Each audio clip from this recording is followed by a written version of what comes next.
আচ্ছা, তাহলে আমাদেরকে কি করতে হবে? দশমিক থেকে বাইনারিতে রূপান্তর করতে হবে।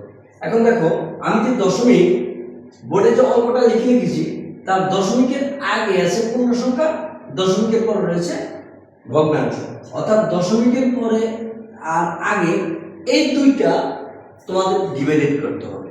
অর্থাৎ আমাকে দশমিক থেকে বাইনারিতে রূপান্তর করতে হলে বেস দ্বারা ভাগ করতে হবে। তাহলে বেস কত? আমি কিসের রূপান্তর করব? বাইনারিতে। তাহলে বাইনারি বেস কত? 2। অর্থাৎ আমাকে এখানে পূর্ণ সংখ্যাটাকে 2 দ্বারা ভাগ করতে হবে। তাহলে পূর্ণ সংখ্যা আছে কত? 242। পূর্ণ সংখ্যা কত? 242। এটাকে কি দ্বারা ভাগ করব? 2 দ্বারা। এখন আমাদের তাহলে লিখতে হবে পূর্ণ সংখ্যার ক্ষেত্রে। এখানে লিখবা পূর্ণ সংখ্যার ক্ষেত্রে।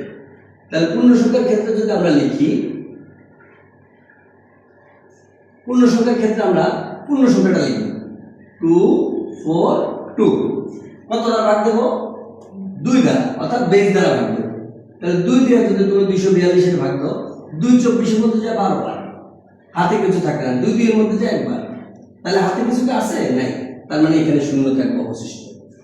হাতে কিছু নাই, কিছু না থাকলে এখানে কি থাকবে? শূন্য থাকবে অবশিষ্ট।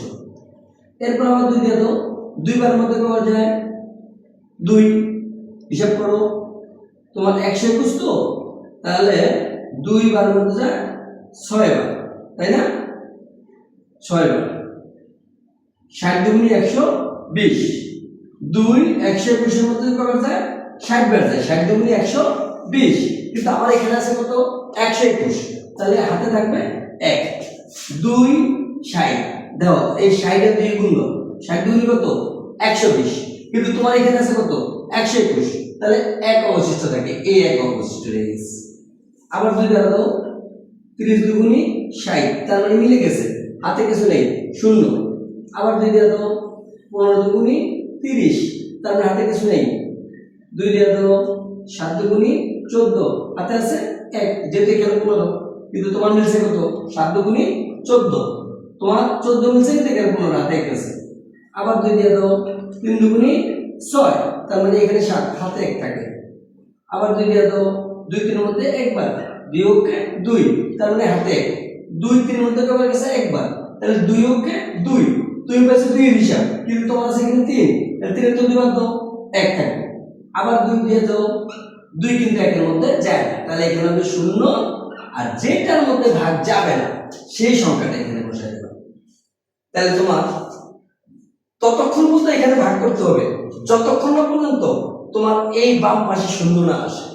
যতক্ষণ না পর্যন্ত বাম পাশে শূন্য না আসে ততক্ষণ পর্যন্ত তোমাকে ওই বেস দ্বারা ভাগ চালিয়ে যেতে হবে। তাহলে আমার 2 যখন 1 এর মধ্যে যায় না, তাহলে হবে কত? 0।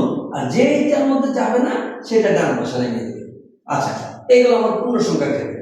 এবার আমরা লিখতে হবে ভগ্নাংশের ক্ষেত্রে। কি লিখতে হবে? ভগ্নাংশের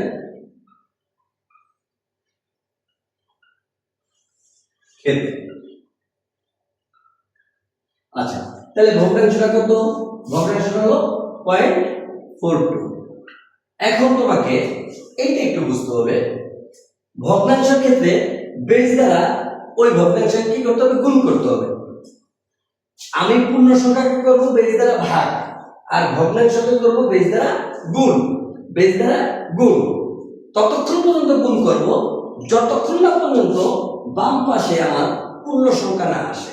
ততক্ষণ পর্যন্ত আমি বেস দ্বারা এই ভগ্নাংশটাকে গুণ করব, অর্থাৎ দশমিক সংখ্যার পরের সংখ্যাটাকে গুণ করব যতক্ষণ না পর্যন্ত আমার বাম পাশে পূর্ণ সংখ্যা 1 না আসে। তাহলে আমরা 2 দ্বারা গুণ করি। গুণ করলে কি হয়? 2 দুগুণে 4, 4 দুগুণে 8। তাহলে দেখো কয় সংখ্যার পরে দশমিক? 1 2। তাহলে 1 2, তাহলে দশমিক দিয়ে দাও। হাতে কিছু আছে? নাই। তার মানে কিছু না থাকলে 0। আবার 2 দ্বারা গুণ দাও, 4 দুগুণে 8, 8 দুগুণে 16। 2 সংখ্যা পরে দশমিক, এই যে 2 সংখ্যা 1 2, তাহলে 1 2। এখন দেখো আমার কিন্তু পূর্ণ সংখ্যা চলে আসছে। আমি একটু আগে বলছি কি, ততক্ষণ পর্যন্ত তুমি বেস দ্বারা গুণ দেবা যতক্ষণ না পর্যন্ত আমার পূর্ণ সংখ্যা না আসে। এখন আমি ইচ্ছে করলে গুণ না দিলেও চলে, বেস দ্বারা গুণ না দিলেও কিন্তু হবে। কিন্তু নিয়ম হলো দশমিকের পরে মিনিমাম 3টা ঘর আমাকে যেতে হবে। এই জন্য তাহলে দশমিকের পরে যখন আমি মানটা লিখবো কয়টা সংখ্যা হবে? 2টা। তাহলে আমার কি করতে হবে? আরেকটা গুণ করে আমাদের দশমিকের পরে 3টা ঘর নিয়ে আসে। তাহলে 8 দুগুণে 16 6, হাতে আছে 1, 6 দুগুণে 12 রেখে 13। এখন প্রশ্ন করতে পারো যে স্যার আপনি এই 1 কে গুণ করলেন না কেন? মনে রাখবেন পূর্ণ সংখ্যাকে কখনো গুণ করা যাবে না, অর্থাৎ বেস দ্বারা তুমি যখন পরবর্তীতে গুণ করবা ওই দশমিক সংখ্যার পরের দশমিকের পরের সংখ্যাটাকে গুণ করবা, পূর্ণ সংখ্যাকে আর গুণ করা যাবে না। এবার আমাদের অ্যান্সার আমরা লিখবো। তাহলে সুতরাং কত হবে বাইনারি সংখ্যা? আগে লিখবা কি পূর্ণ সংখ্যাটা, এই যে এই পূর্ণ সংখ্যাটা লিখতে হবে নিচ থেকে 1 1, এই পূর্ণ সংখ্যাটা লিখবা নিচে থেকে। তাহলে 1 কটা? 4টা, 0 কটা? 2টা, এরপর কত? 1 0। তাহলে আমার পূর্ণ সংখ্যাটা কিন্তু হয়ে গেছে। এই পূর্ণ সংখ্যা বাইনারি মান লিখে ফেলছি। তাহলে এরপরে কি? দশমিক, এই দশমিক।